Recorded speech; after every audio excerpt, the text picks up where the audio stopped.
Hello, my name is Bagrat Lalayan. Welcome to Awakening. This is my YouTube channel. And Awakening is a journey across time, spirit, and the soul.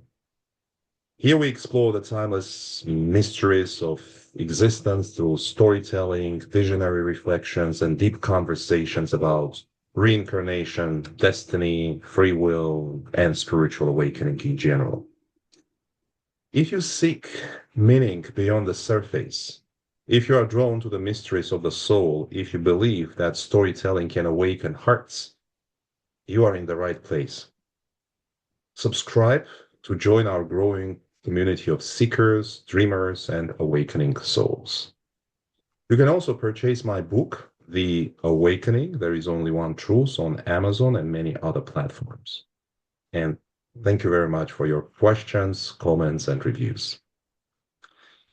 Today, I have a fantastic guest, Joe Pauswinsky, the light and truth seeker who has inspired and still inspires many people on their spiritual journeys and awakening. Joe, many thanks for joining.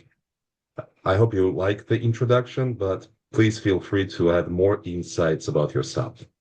Well, one of the biggest insights, thank you for the kind words, but one of the biggest insights about me is that as a 4.5-year-old child, I had an incurable bone disease in my hip where my family was told they should make plans because I probably wasn't coming home from the hospital, and that I wound up being in traction for a year and a half. And during that time, I started playing around with astral projection. And I mean, as a 4.5-year-old kid, I didn't know what it was. Now, my heritage is Lithuanian. All four of my grandparents were born in Lithuania and emigrated from there to America in the early 1900s. And there's all kinds of traditions, which I'm not going to get into just here, but there's a strong belief. But like one of the things I would point out is that my grandfather, my maternal grandfather, would tell fortunes with cards. Now, he didn't use a tarot deck, he used a pinochle deck. And he would never tell fortunes unless he had a couple drinks in him, simply because he said that being perfectly level, it prevented him from feeling and seeing the things he wanted to see. So with that as a background, I've always had a difficulty because people want to learn how to do things. They want to learn how to project. They want to learn how to go to different planes of existence and things like that. And my difficulty was always, I could do that. I And, can't explain, but I can't explain, right? I couldn't explain Yeah. what it was and how it was happening. I couldn't teach someone how to do it. All I could do was try to show them how to get into the proper frame of mind to let it happen to them and to let their consciousness move along. So that's a pretty good introduction of where I come from. Great. So we have a great start to our discussion topic today, which is the core concept of Hermetic wisdom, encapsulated in the phrase "as above, so below; as below, so above." So, Joe, how this phrase resonate with you in your understanding? Well, the first time I ever heard it, it had to deal with the Martinist order, who was very much into that kind of philosophy. And it was just, I met someone who was a Martinist, and we were talking about how star clusters had been transformed into markings on the planet. And for example, if you're a follower of current TV, there's a series called The Curse of Oak Island, and they actually come up with as above, so below, uh, to indicate where they have received information about how to find something. Okay. So with that as a background, the whole idea that we don't know things. So what we try to do is we try to have a roadmap. Okay. When we have a roadmap, what happens is that the we start noticing things. Like I always notice the specific dates. Oh, my dad died on October 21st. So if I ever see uh, October 21st or 10/21 somewhere, that draws my attention. The arrest of Mhm. the Templars was on October 13th, 1307. So if I see anything about 10/3 or 10/3, 1307, uh, it attracts my attention. So the first way I got involved with as above, so below was in looking at uh, something that I couldn't understand and trying to make sense of it. And I said, well, maybe this is it. And you find, for example, alignments of different stones throughout Great Britain that match the constellation Orion. You find other ones that match uh, the Big Dipper, the Great Bear, and you can actually use those and get somebody who is smart to go back to what the star alignments were, let's say 1,000 years ago, because they were slightly different. And if you're looking for something, this can help tell you where to look. So my first encounter with this was just the idea that it helped me to make sense when I was looking. It was like a compass for a lot of things. So that Right. was the primary thing. That's a great insight. So, Joe, you just mentioned about the series, and also before, during our conversations, many times, you said that some Hollywood movies, I mean, profound, kind of deep Hollywood movies like Ninth Gate, for example, they reflect some ancient, spiritual wisdom. So, why it's happening? How the entertainment industry can reflect the ancient wisdom or, Well, history. just take the idea that there was a Robin Hood television series, half-hour programs back in the 1950s, and then it sort of died out. And then all of a sudden, Hollywood came out with three films about Robin Hood at the same time. Now, why is that? And I kind of believe that it's because certain people are hearing a voice tell them to use this information and make something out of it. And so that's why. And as far as the numbers go, I've noticed that Bruce Willis, uh, if he has a movie that has a number in it, there's going to be a something that you can follow that will be, as in The Awakening, uh, lead you down a path, and you can choose to follow the path or not. And so that's the kind of thing that I think Hollywood does, and I think they do it subconsciously. Yeah. And uh, but it's always interesting to me that it happens like there's a cluster of them. Now, why should there be so many all at once? And I say it's because they're hearing another voice and they're communicating or they're managing to come into communication with that vibration. Very interesting. Yes. Thank you, Joe. So, in general, so how do Hermetic principles about vibration, and you also mentioned the cycles and rhythm, reflect the modern society? Why this principle as above, so below, or vibration, cycles, and rhythm are so important for the modern society? Is it just a reflection of the ancient times, or we are moving to the new dimension when all these vibrations and cycles will be elevated to a new level? Okay, as you know, I've done a large amount of study on the Rosicrucians, and I've studied many of the monographs and tried to gain that knowledge. And in there, in the early monographs, they go through information about how matter moves. And my university degree is nuclear physics engineering. So I knew all that stuff. So for me, it was just saying, oh, so here's another way that says what I already know is true.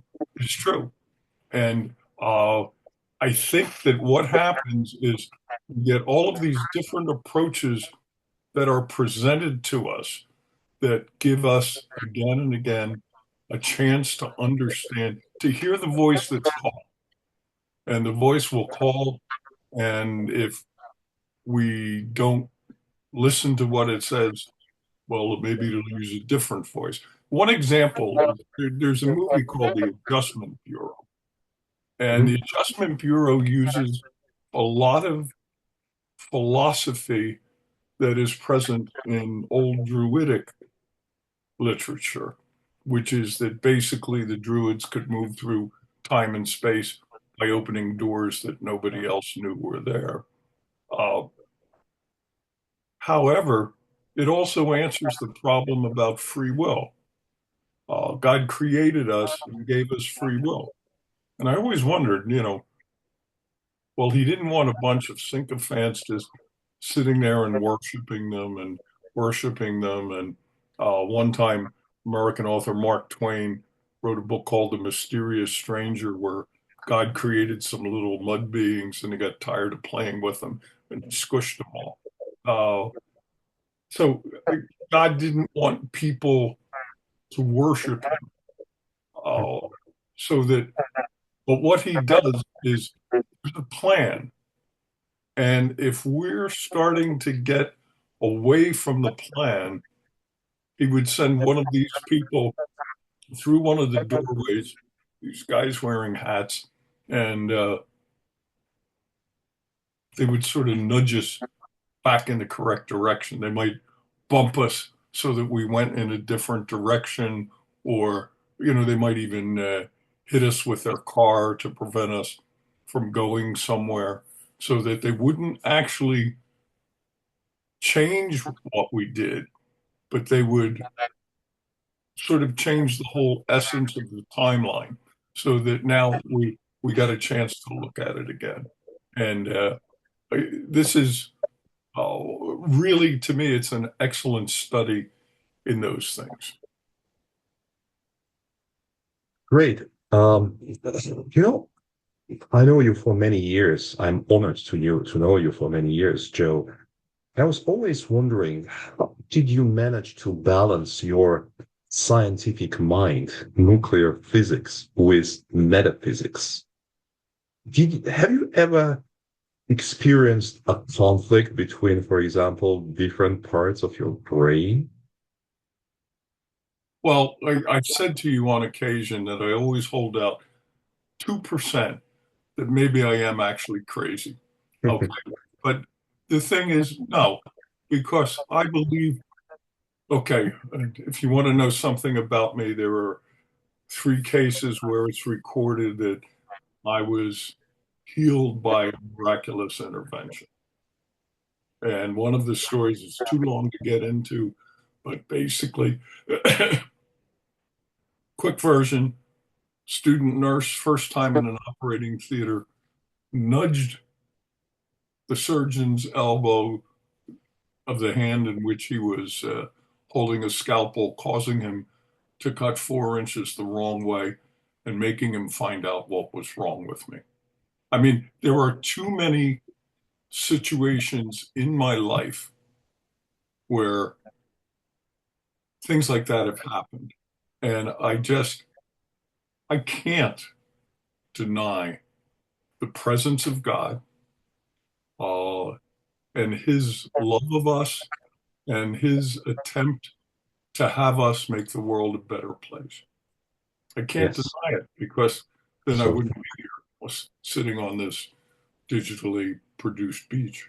yeah, it's very inspiring story, and I love hearing this story. You know, every time you tell. So, Joe, what do you think about what we call coincidence? Right. So probably it was also coincidence. You know, not just the hand of God, but just coincidence. So, what do you think about all these coincidences that are happening in our lives? Well, once again, I think if you go back to the idea that I mentioned of the Adjustment Bureau, um, when we're about to head the wrong way, God gives us a signpost. And I've had people describe me as a lighthouse. And they say they'll be in a room and they'll see a bright light and they'll investigate it and see that it's me. And I just keep looking for holes somewhere with beams coming out. But what it is, it just, I believe coincidence does exist, but I don't believe most of what we call coincidences actually are that. I think they're another chance for the alignment of the universe, another chance to get the vibrations at matching levels. There's something we don't know or we haven't noticed. As I said earlier, if I see 1021, which is uh, the day that my father died, and hope you're still proud of me, Dad. Um, when I see that, that will make me pay more attention to that. So I think coincidences are kind of like that, that they draw our attention to something that we might otherwise have ignored. Do I think they're part of a plan? Yes. I think everything's part of a plan. And one of the big distinctions that different sects of Christianity get into is the difference between free will and predestination. Mhm. And Yes, I think everything is predestined. However, I think God gives us the option to choose a different path. And if we get too far away from it, he sends out the men in hats through the doors or whatever philosophical equivalent you have to sort of nudge us back toward the path that we should be following. But if we choose not to, we don't. absolutely. Joe, if we envision that our eternal soul is above and just a part of it, a flame of it, is below, physically incarnated in our body. So, how to enhance this communication, this dialogue between our spirit in and our master within, between our minds and our spiritual guide, our soul, which is on the spiritual plane. Is the prayer or meditation are the best, communication channels, or you would suggest something else? Well, what I would say is uh, the main kind of communication we understand is speaking to each other. And we can't speak to someone on another level because they're vibrating or their essence or whatever is vibrating at a different rate. So we have to increase our vibration, which we can do by meditation, we can do by prayer. There's all kinds of things that we can do. Um, And we have to try to convince the other side, or however you want to term it. It's always difficult putting terms on these things, Sure. to slow down a little bit in order to do this. But it presents a great problem. And the great problem is that when someone suddenly makes a breakthrough in the understanding of the mystical, of esoteric things, they want to have it, all that information. And if they do, they will vibrate so much that they'll explode. They can't handle it. So part of what we need to do is make sure that if we're helping them to learn this, we're helping them in a way that's not going to destroy them. And otherwise, it won't happen. Right. Okay, Joe. So thank you so much for your time today. So it was a great discussion. Thank you so much for sharing your wisdom as well as your personal stories and insights. And I hope that we will meet again next week and we will continue this series of interesting and inspiring conversations and discussions. So, Joe, thank you so much again. And please, dear friends, subscribe to my channel, to The Awakening, and join our growing community of seekers, dreamers, and awakening souls. Thank you so much, and see you soon.